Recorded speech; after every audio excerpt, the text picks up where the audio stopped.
There's a light in the sky, rising in the air. There's a feeling so strong. It's time to light the fire, like a bright shining light. Love, getting more out of life. Love, sharing time with friends, feeling so strong. Hello, welcome to the House of Wellness. I'm Luke Darcy and I'm here with the always sunny Joe Stanley. Hello, Joe. I don't know if my husband would agree with that, but it is so lovely to be here.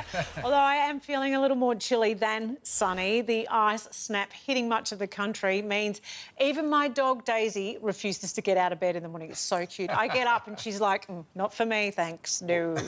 Well, we said a couple of weeks back the health advice is that dogs aren't really allowed in the bed. Now, I get outvoted in my house on every issue, including Dennis. I'm trying to keep him out of the bed, but he gets top spot in the house wherever he wants, whether it's by the fire. He always gets the A1 position. There's a Danish term for staying cosy and warm inside and mindfully taking time out from life's hustle and bustle. It's hygge, which means relaxing and enjoying simple pleasures.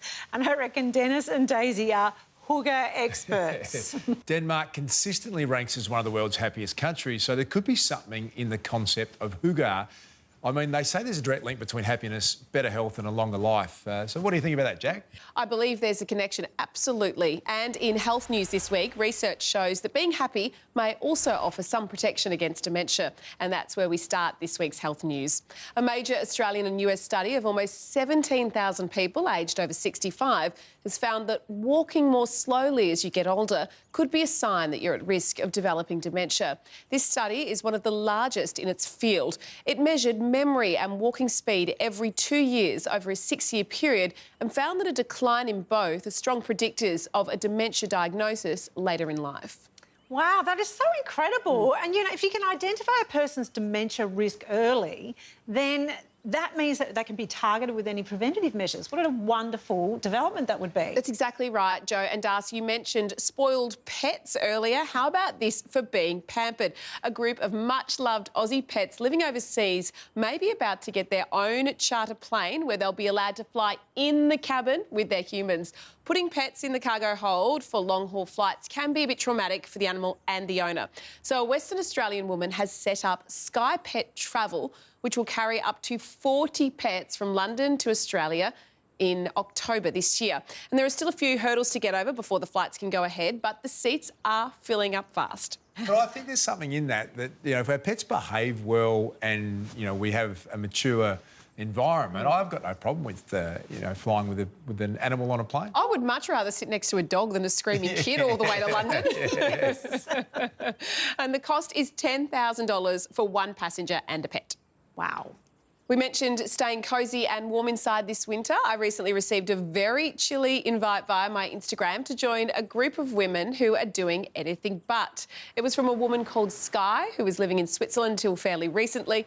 Sky faced some huge difficulties and was feeling really overwhelmed by life, so she took up cold water swimming in freezing Lake Geneva and it changed her life. She came home and has formed a group of women here who love cold water swimming as much as she does. It feels like it shocks your brain. It's like a wake up in the morning. Generally, having the courage to push through that pain gives me the courage in real life to deal with, you know, difficult stuff that happens. I felt like I've always been a bit of a procrastinator in life, and since I've started swimming, I've been embracing things a lot more. I just have a bit more of a spring in my step and more joy. I think that everyday life is just so hectic, so it's just a really great time to switch off from everything and really be kind of immersed in nature. You can go in the water for just a few minutes and that endorphin high stays with you for sometimes hours. It is an addiction, I think, but a good addiction. It's not doing anyone any harm. The group now has 35 members and they all say the positive effect it has had on their mental health and physical wellbeing is phenomenal. And their reward for finishing the icy swim is a sauna and a steam session. And I hear that you're a bit of an expert at this. I'm not sure expert's the right term. I'm a bit of a fan of it, though, Jack. Wim Hof, who's the sort of founder of the cold water therapy, I had the great pleasure of spending 3 hours with, one-on-one in Australia, and I went through a Wim Hof session. I took my friend Joe Stanley to an ice bath session once. Fair to say that didn't end quite as well as we'd hoped, Joe. Look, I just had a moment of complete clarity when I was sitting in that bath, Jack. What was I that? thought, I don't need to do this. And so I just got out. It was fantastic. I feel like you are both very brave. Just getting in would be enough for me, let alone sitting in there for an extended period of time. I was, though, going to take up Sky's invite and join this amazing group of women on their morning swim. I agreed to it, and then I actually went down with the flu. So if there's an upside to having the flu, it was this. I want to see a medical certificate, Jackie. Go and have a go. It'll be painful, but it'll be a unique experience for you. I might wait till February when the water's a little warmer, just a little warmer. Thanks, Jackie. Good to see you. As always, you'll be back a bit later with Aussie track superstar Linden Hall. Plus, we look at the invisible danger that's threatening the health of Aussie firefighters. It's coming up next on the House of Wellness.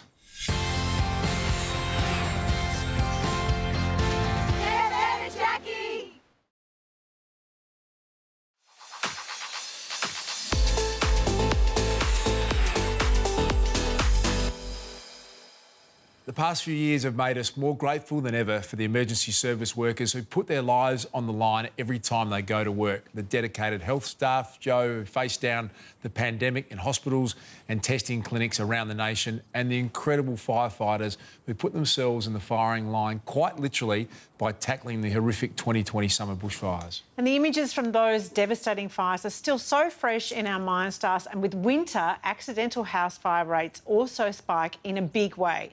Stray embers from open fires, candles or dodgy heaters and electric blankets are common hazards. Australia has more than 15,000 professional firefighters, along with a heap of support crew as well. And there's around 200,000 volunteer firefighters who rally to the front line when bushfires break out. That's one of the biggest volunteer brigades in the world. It's pretty amazing. Yeah, when we think of the incredible work that they do, Joe, the obvious dangers that spring to mind around flames, smoke and debris, but there's a less visible enemy that's also putting firefighters' health at risk that many see as a ticking time bomb just waiting to explode. So I've been a professional firefighter for 33 years. Wouldn't be in the job for 33 years if I didn't love doing it. I love the camaraderie of working in the fire service and knowing that we make a real difference to people's lives in their hours of need. Mick Tisbury has faced many dangerous situations to serve the Victorian community, but for the past decade, one risk to firefighters' health has been keeping him up at night. 2011, there was a front page story about some pretty concerning cancer clusters at the Fistfield Training Ground, which is an old CFA training ground. That led me on this journey about PFAS. PFAS refers to a family of heat and water-resistant chemicals that have been associated with a wide array of health issues, including an increased risk of kidney and testicular cancer. So the average member of the community are exposed to levels of PFAS because they're in a lot of everyday products. Your frying pans, your Gore-Tex, waterproof wear. With firefighters, though, we're probably the most occupationally exposed cold water people in the world. The reason for that is the foam that we used to use contained lots of PFAS. PFAS foams have now been phased out across Australia, but many fireys still have high levels of the chemicals in their bloodstream years later. This stuff builds up in your body. It's very hard to get out of your body. And there was a lot of argument about what's a safe level, what's an unsafe level. Nobody could actually tell us what it was. So it was like having a ticking time bomb. Didn't know when it was going to go off, didn't know if it was going to go off. We just wanted the bomb out of our body. It seemed nothing could be done to ease firefighters' anxieties until Mick started chatting to a few co-workers about their blood test results. There was a wild variability about the levels. So I started asking some of the colleagues what they were getting. Couldn't work out why mine was higher than others.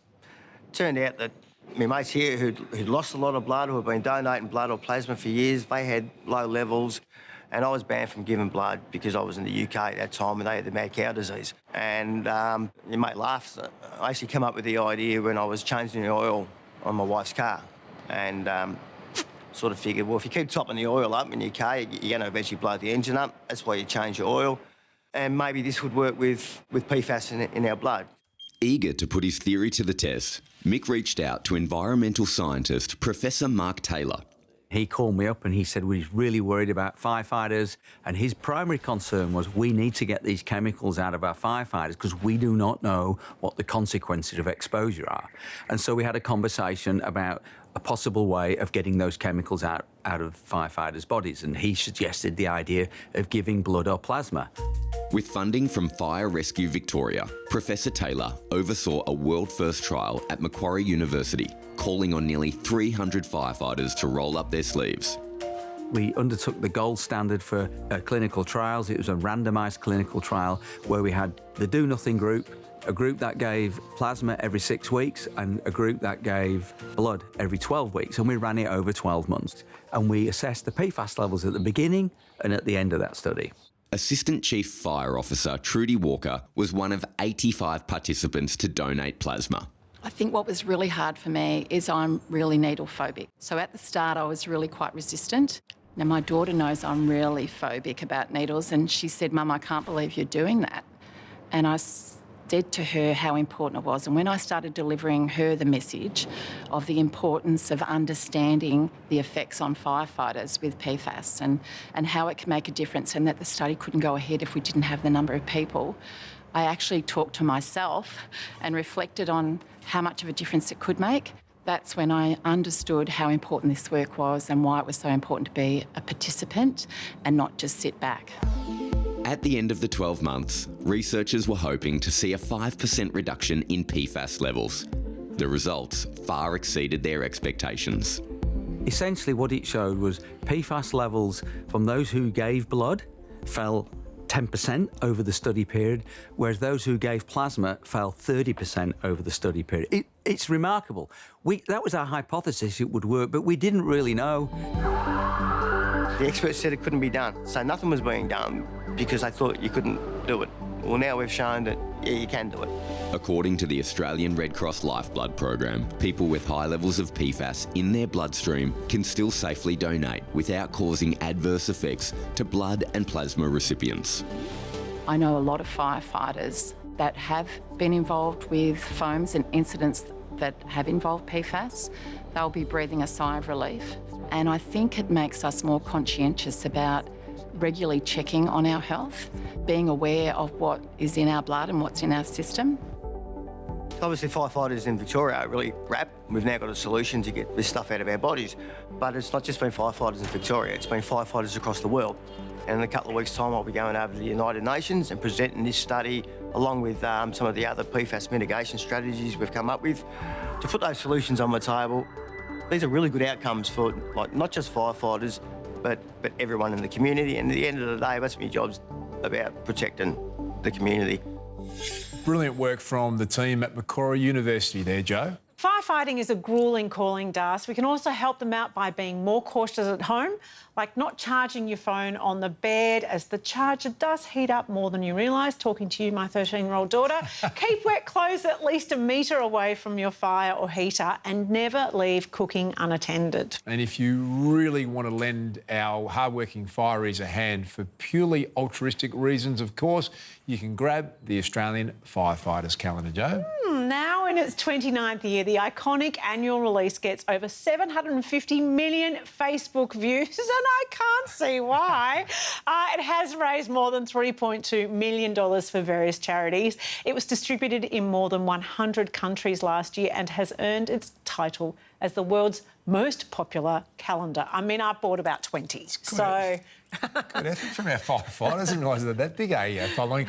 Well, from the heroes who put out fires to an Aussie Olympian burning up the track, Jackie goes one-on-one with superstar athlete Linden Hall. That's next. It's going to be close. It's going to be easy.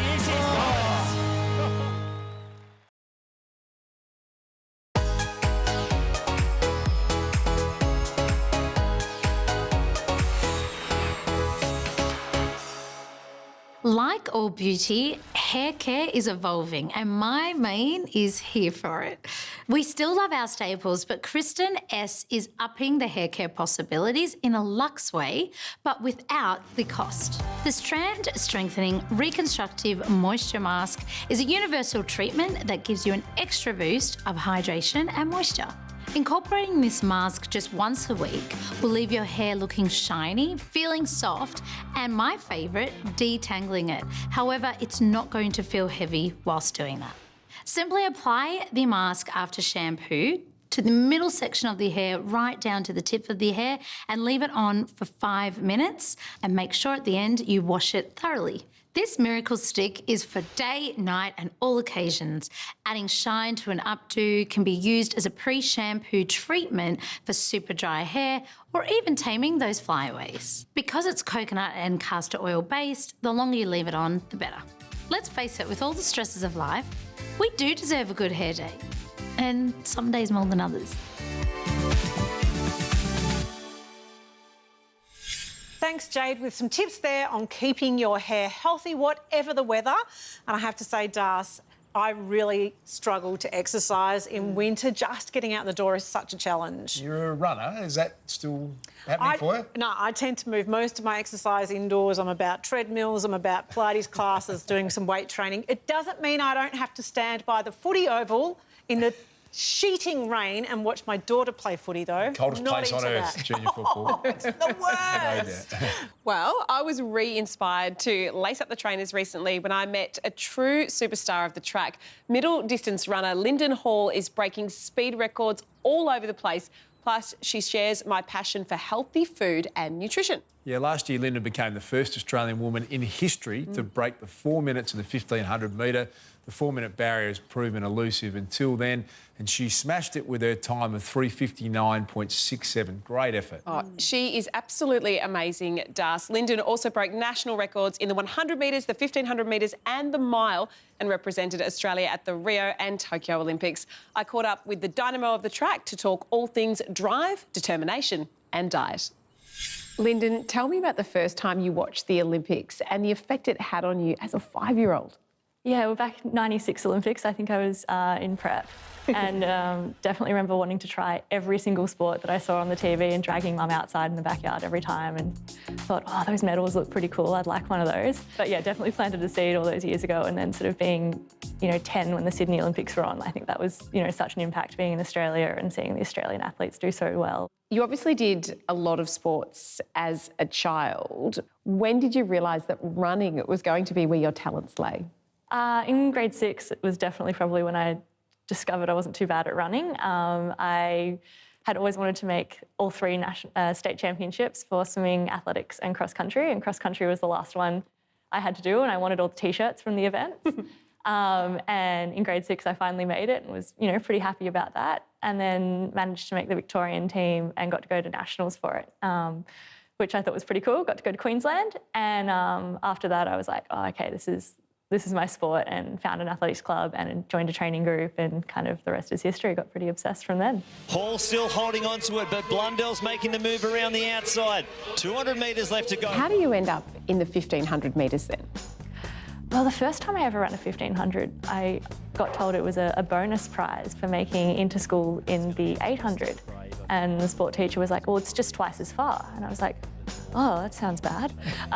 But ended up going pretty well. And yeah, I guess it kind of just found me. I'm still here. Everyone always says, oh, you've got to move up in distance as you get older, but I'm really not into the 5K, so I'm happy to stay here for now. Griffith third and fourth, but it's going to be Bissett powering towards the finish line. Let's see if they can go sub 2 minutes here. It's going to be super close.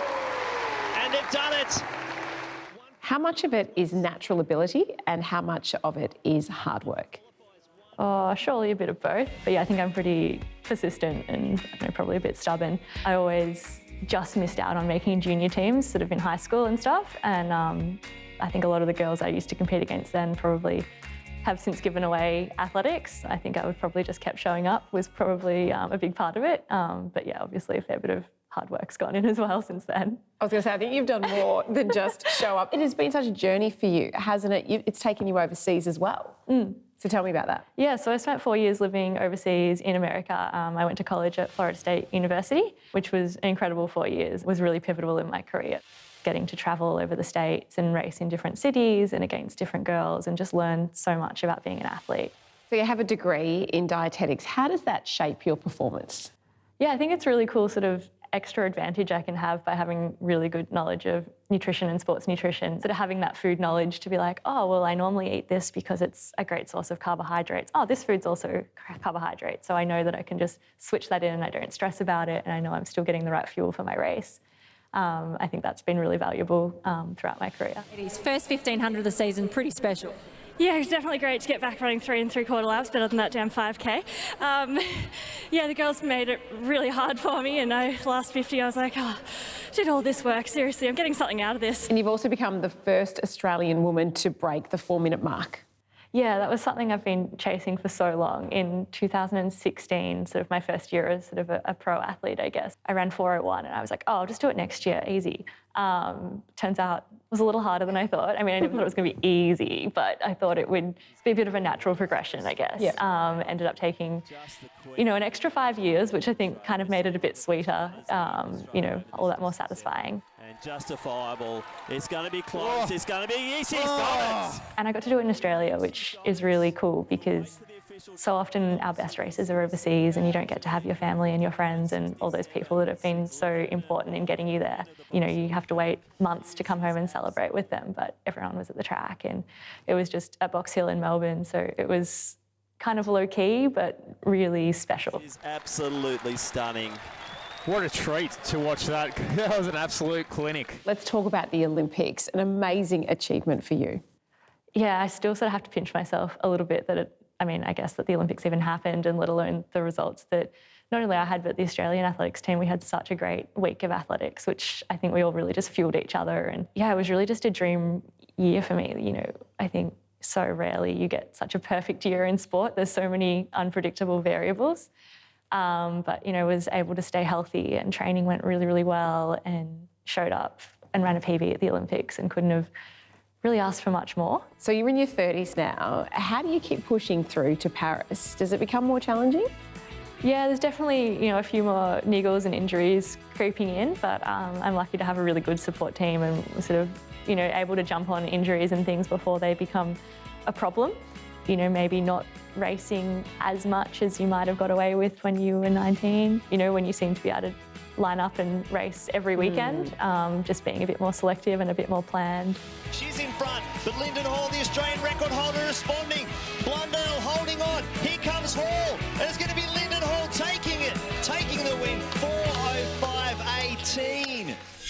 She is such a star, Linden, her drive and determination, and just how difficult it is for Aussie athletes to compete at that level against the rest of the world, the travel and putting your life on hold. She's amazing. We talk about how girls drop out of sport at a way higher rate than boys from the age of about 15 or 16. And Linden is the perfect example of someone to look up to because kids need people like her to aspire to. Sure do. And Linden said that watching the 1996 Atlanta Olympics first made her want to compete, and she named Sarah Jamieson as her early idol. How about you two? Was there someone that inspired you growing up, Jack? Growing up and still inspires me, Andrew Hoy, the equestrian. There isn't an Australian athlete who's been around for as long as he had, and a silver medalist in Tokyo. 8-time Olympian. Indeed. And he's going to Paris as well in a couple of years' time. Amazing. How about you? Well, I wasn't such a sporty kid, so when it comes to the Olympics, my only real memory as a kid was the Winter Olympics and Torvill and Dean. So obsessed with leotards and having a dream of learning how to ice skate, but never really got there. Picture you on ice, Joe. I'm not sure why, but we had our favourites growing up and nothing's changed. Kids definitely need their heroes. They also need protection. Up next, the common household item that experts want every parent to be wary of. We all use them, and we'll tell you about the danger they pose right after this.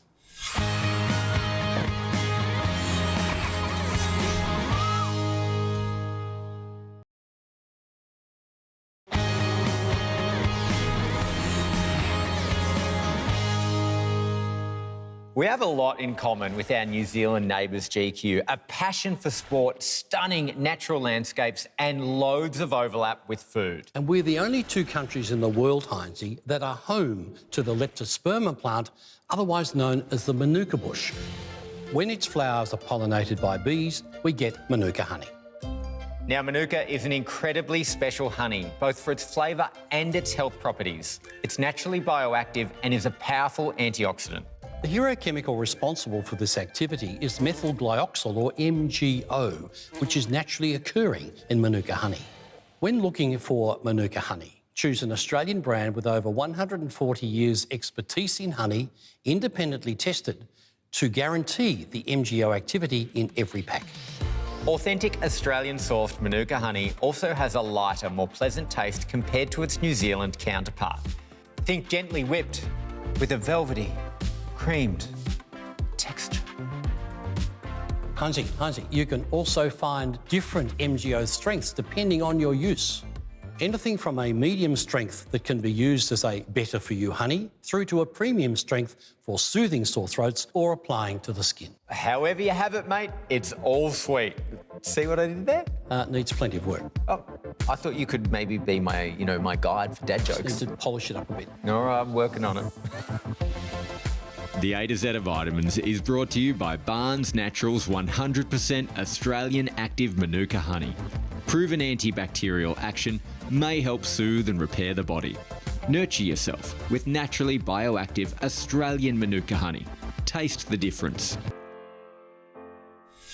Big thanks to Heinz and GQ there with the buzz on honey. Changing gear now for a second, Joe. Now, any parent of toddlers and young kids knows that they're naturally curious and they're way faster on their feet than you realise. You look away for a second and they're gone. They're literally that fast. Oh, absolutely. I mean, you have 4 children. I do not know how you kept track of even where they were, let alone what they were up to. Still a challenge, I'll be honest with you. I mean, for myself, my daughter Willow was very well, but I remember, though, when I was a toddler, apparently I ate a 5-cent coin and my mum never found it again. So it could still be in me. I don't know. Well, consumer watchdog group, the ACCC, estimates that 33% of Aussie kids are exposed to unsafe recalled products in their homes. That's a fair bit. And these things aren't illegal or regulated, despite the dangers. Things like bunk beds with insufficient guardrails, baby walkers that can be used near stairs, vaporisers that emit hot steam, and anything small and appealing that can be swallowed. And Joe, one of the worst offenders are button batteries, those powerful coin-sized batteries used in many toys and household products. About 20 kids a week are admitted to hospital for swallowing one. I think a lot of parents aren't aware of how dangerous button batteries are. When we look at them, they're lovely and pretty and they sort of look a bit like a coin. In fact, I think for a child it looks a little bit like something to play with. And the children that tend to swallow button batteries, they're attracted to this because they're exploring. They're often really young children. They might be 2 or 3 years of age. They often can't speak very well in terms of expressing what they might have done or what they're feeling. But any child that's expressing chest pain or showing difficulty breathing, any child that's pushing away food, refusing food or showing lots of drooling, or any child that has a really yucky vomit that's got red or black in it, or a really yucky poo that's got red or black in it, these are some of the key signs of a button battery having been swallowed. So when a child swallows a button battery, they've swallowed something that has electrical current that can flow through it. And the button battery is perfectly sized to lodge in the swallowing tube, the esophagus. And as soon as that lodging happens, the current starts to flow and the burn starts. This is really dangerous. This is burning holes into the swallowing tube, can burn through into major blood vessels. It can cause death. And it can do all of that within 2 hours. It's a really dangerous moment, and it's happening for 20 children in Australia every week. Any parent who thinks that their child has swallowed a button battery should bring their child to the closest hospital. The clock is ticking, the minutes are racing, and we need to get that child asleep and to use a gentle grabbing instrument that looks straight down the swallowing tube, takes hold of it and pulls it out. We can see and hear the fizzing of the button battery as we're doing that. We feel our own heart rate raising because we understand the severity and the significance of this moment. So the key message for parents is to rebrand button batteries as poisons. We need to think of them as those dangerous medicines, those chemicals we have in and around our home but are kept strictly away from children. We need to be mindful around where we keep spare button batteries. This is not for the cutlery drawer. This is not for the hardware cupboard in the laundry. This is for up high, out of reach in a locked cabinet. People will often ask me, where are button batteries in our home? And I think we almost have to ask, where aren't button batteries in our home? They're all through our life. They're in our key hobs, they're in our TV remotes, but they're also in the toys that many of our children play with because they drive functions of the toys. And this is why the battery compartment is secured with a screw. That's required by Australian standards. If we choose to buy something through the internet that somehow evades Australian standards, we might be bringing in a dangerous toy. We need to be aware of the risks that are there, and we need to help people to understand that button batteries may look like a pretty penny, but they're really poisons. After some intensive campaigning by health professionals and consumer groups, the Australian government announced new mandatory safety standards for products containing button batteries in December 2020. It gave manufacturers 18 months to comply, so those changes should be coming in around now. Yeah, those batteries show up everywhere, Joe, in pet leads, remote controls, even in greeting cards that play a tune when you open them. Well, most people assume it's illegal to sell unsafe products here. It actually isn't, and action generally is taken only once accidents and injuries occur. All the more reason for parents of little ones to be vigilant always. Love those kids to bits, Joe, but kids certainly make us go grey a little early, and they're pretty expensive to raise when you think about that. Up next, it makes the world go around, but if you had one question about money, what would it be? That's coming up next on the House of Wellness.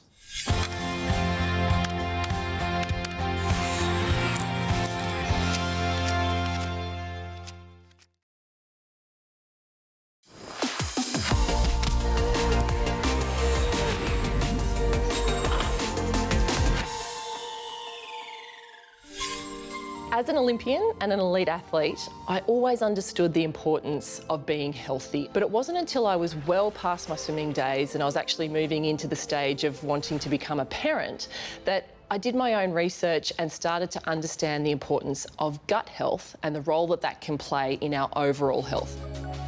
Our microbiome is like a vast yet invisible ecosystem, and it lives on and in all of our bodies.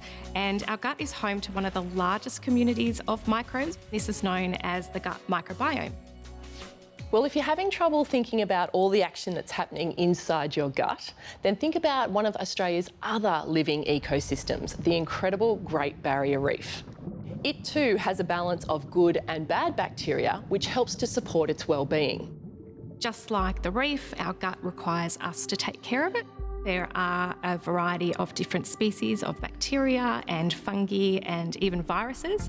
They can support our digestion, they can help produce nutrients, they can even help our metabolism and also support nervous system and immune system health. There's many ways that we can look after our gut microbiome. We can eat a healthy plant-based diet, we can get regular sleep in, also regular exercise can be helpful. LifeSpace multi-strain probiotics have been designed for all stages of life, from baby to child, all the way through to 60+ years. And LifeSpace probiotic formulations contain up to 15 strains of beneficial bacteria, which can help support a healthy microbiome. LifeSpace probiotics have a live bacteria guarantee, and there's no added gluten, dairy, egg, or artificial colours or flavours. The formula is vegetarian friendly and no refrigeration is required. The range also helps to maintain immune system health, supports healthy bowel function, and assists in everyday health and well-being. Olympic swimmer Gianne Rooney there, lending her champion support to good gut health. You know, I love it, Darth. You do indeed. It's never far from the news and the minds of most of us, I'd say. And that's money, Joe. I love your description of your relationship with money. You say you're a frenemy with money and it can give you anxiety, both spending and saving. Well, look, I think it comes down to how you were raised. And if we didn't have a lot of money growing up, so I don't really understand it, never been trained or taught much about it. A third of all Australians report being under financial stress right now, which, let's face it, is unsettling and creates stress and worry. We could all do with some relief. So we asked the House of Wellness production team for their burning financial questions, things they really wanted to know about money. And then we called in award-winning financial advisor Victoria Devine to give them the answers. I genuinely think that men and women do spend money differently, and I would love to say that it's not the case. However, I feel like women are always a little bit more particular when it comes to spending than men are. Like, men who budget usually just budget for the bare minimum, whereas women are often far more detailed and a little bit more comprehensive when it comes to factoring in things that they want to include in their budget.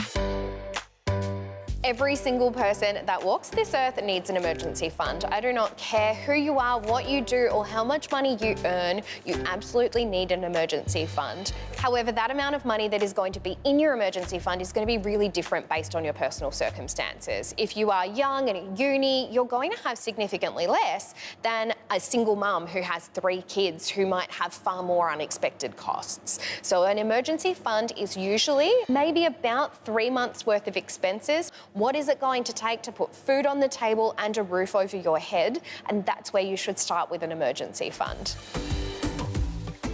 The best way to maximise your superannuation is 1, making sure you don't have a number of unnecessary funds, and 2, making sure your risk profile is actually in line with your goals and values. So many times I talk to young people who go, no, my super's doing fine, and when I ask them about the portfolio they've chosen, they have absolutely no clue. When we dive a little bit deeper, we realise that maybe they wanted a growth portfolio, but they're actually in a conservative portfolio, which at the end of the day actually has different performance allocations. So it's important to understand not only that you have a super fund, but also what that super fund is made up of.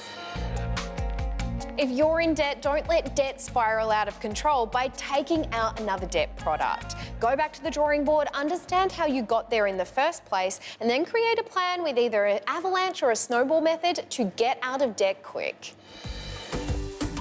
In all honesty, I'd probably head to Chanel. However, that's not a good financial decision. But what I would do is go back to what I'm trying to create over the long term and pick a location that puts me a few steps ahead. If I'm currently working on a share portfolio, potentially I would put it in that. If I'm working on renovating my house and investing in property, it might go to there. At the end of the day, I wish I could tell you that there was one holy grail investment, but unfortunately that isn't the case. And what we need to do is make the best decision for our own personal circumstances. If you're just entering the workforce and you finally found your dream career, or even just a grad job that you know will lead to your dream career, the most important thing to understand is a thing called lifestyle creep.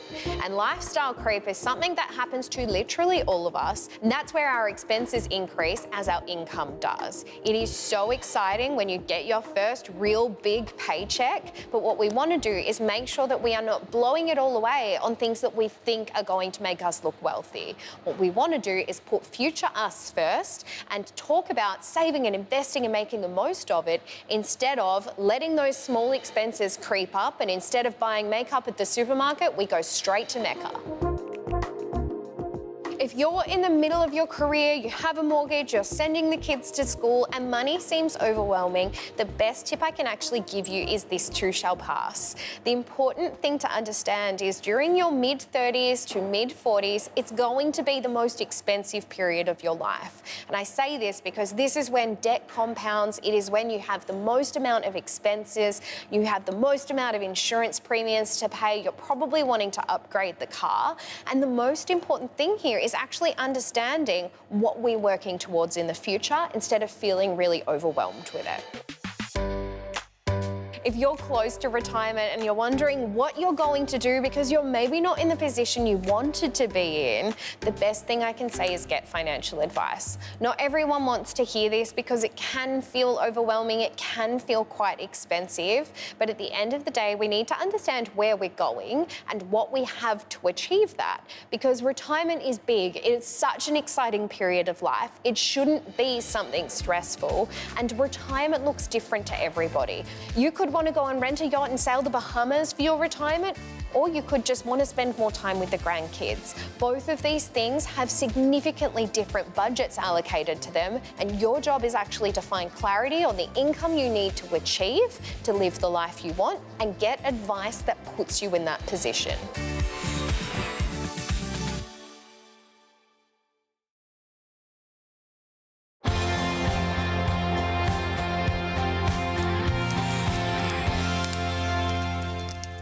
As we brace for the winter chill, which I don't mind, by the way, I like the differences in the season. Some are champing at the bit to hit the slopes. It's shaping up, from what I understand, to be a brilliant ski season. I'm more of an après skier myself. What about you, Jo? I'm a brilliant, very outstanding at après, but I must say I'm thrilled that they're having a fantastic ski season. Yeah, totally agree. There is some great news, though, coming out of Kosciuszko National Park. Researchers have discovered a koala population there at the higher elevation than they're usually found. Environmental authorities are calling the discovery significant and say it could help the goal to double New South Wales' endangered koala population by 2050. And Kosciuszko is a beautiful part of the world, but it's difficult to access a lot of it, so who knows how many are actually out there? Exactly. Before this discovery, there had only been 16 reported koala sightings in the park in the past 80 years. So the fact they've been found at these high altitudes is making experts hopeful that they may be resilient to climate change. Oh, koalas are our national treasure, but so much of their habitat in New South Wales especially has been destroyed. So we need to do everything we can to save them, and it's great to finally have some positive news on the koala front. I'm so happy to hear it because they're gorgeous. They've had a tough time, haven't they, in recent times with the devastating bushfires in recent years as well. Well, that's all we have time for today. Thank you for joining us. You can get more House of Wellness with me and Gerald Quigley this Sunday on the radio show. And Jackie, you're featuring in the Wellness Winter magazine out this week. Tell me about the makeover and fashion shoot. Oh, yeah, I had a lot of fun doing that. Dream job. But we are talking as well in that magazine about ageing. I'm about to turn 40 and just what that means. Well, don't miss that one with Jackie Felgate on the cover. Thanks as always to our great friends at Chemist Warehouse. We'll see you again soon.